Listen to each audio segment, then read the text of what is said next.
رمضان رمضان شهر القرآن هدى لنا. Assalamu alaikum, welcome back to Ramadan Talks, where we talk about topics inside and outside Ramadan.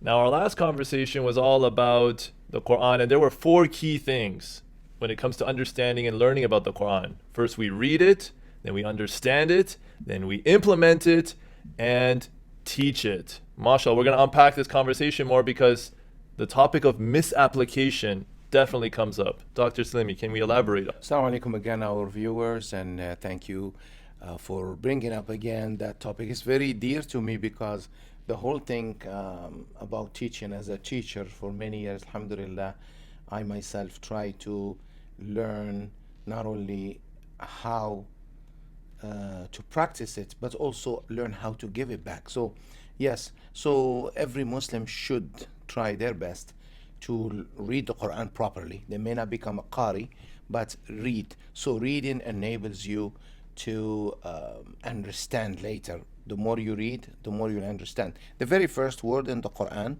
Iqra. The very first verses of the Quran is Surah Al-Alaq, Iqra bismi rabbika alladhi khalaq. So the least we can do in the month of Ramadan, the month of the Quran, is actually to read.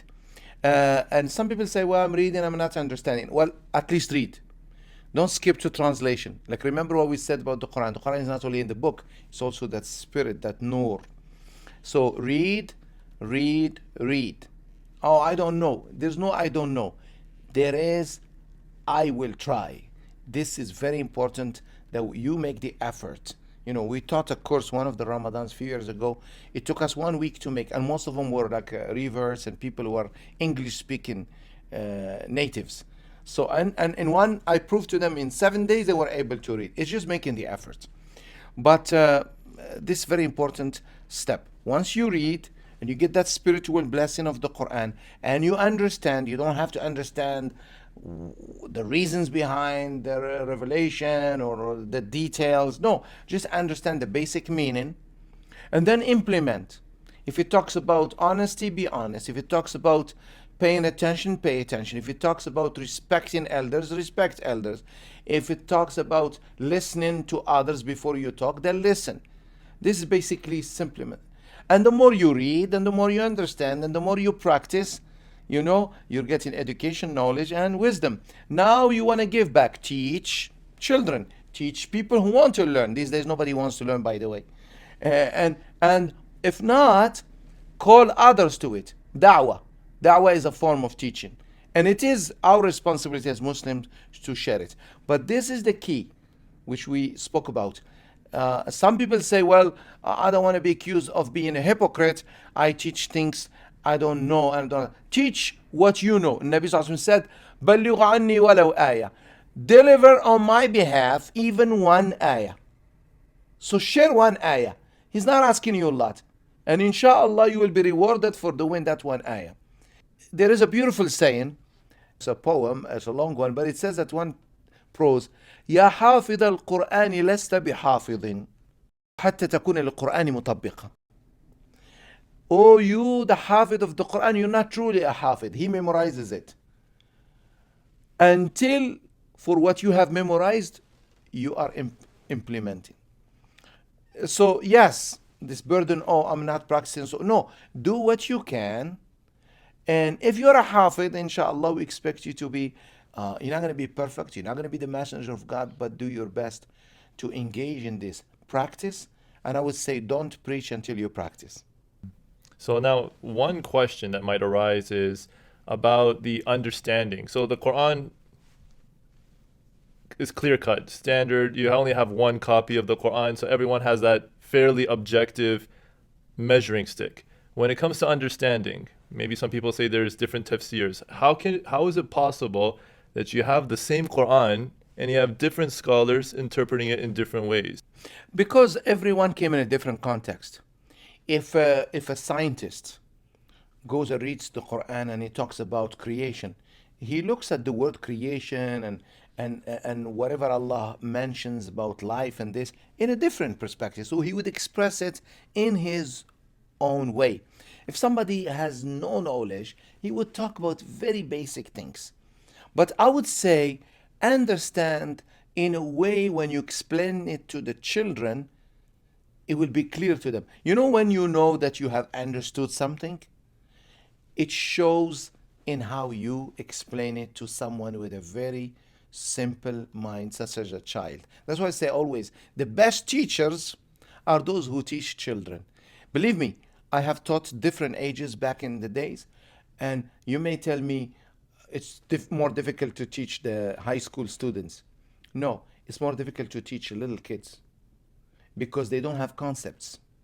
So you still have to lay down the concepts and then give the knowledge. With the high school student, university student, he already has a concept. It's easy for you.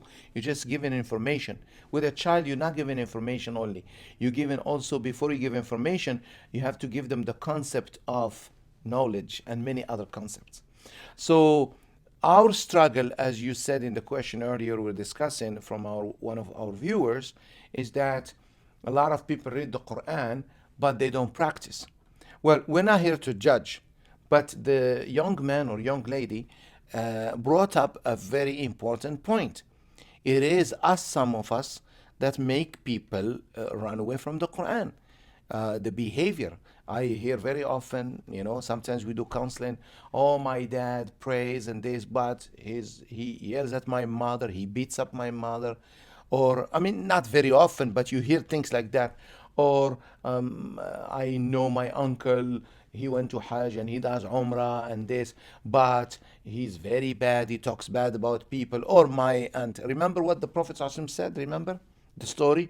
سئل رسول الله صلى الله عليه وسلم في امرأة تصوم النهار وتقوم الليل ولكنها تؤذي جيرانها قال هي في النار. Prophet ﷺ was asked about a woman who used to fast every single day and make qiyam, meaning she used to pray up all night. But she had a bad tongue. When she talked to her neighbors, she was rude, she scolds, very negative. What did the Prophet ﷺ say? She is in hellfire. So where is the fasting and prayer?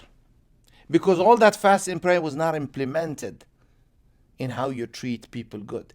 Remember we said fasting is about mannerism? Salat is about manner. It should be reflected in your behavior. So then where's that disconnect? You remember I said the word education. Unfortunately, the way we teach religion to our children in a wholesale manner is a bunch of burdens that we have on us, and we have to deal with it. And if we don't, we're going to go to hell. If you don't do this, you're going to go to hell. Yes, hell is real, but there is grace. We need to teach people and our children specifically that religion and God is for you, not against you. From day one, from an early age. That, oh, Allah is watching. He's going to throw you in hellfire. You don't say that to a toddler or to an infant. No. Where is motivation?